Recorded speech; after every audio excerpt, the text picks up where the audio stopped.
How to fix screen flickering issue in ThinkPhone 25. So let's start the video. First of all, restart your device. For restart your device, press and hold volume up button and power button at the same time. Like that. And then click on restart. After restart your device, then open settings and click on display. If you turn on adaptive brightness, then turn it off. After turning off adaptive brightness, then go back and scroll down and click on system. And then click on reset options.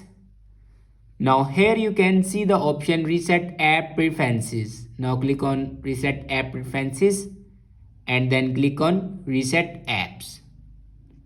Now go back and click on system and updates, and here you can check your latest version will be updated or not. If it doesn't update to latest version, then update it to latest version.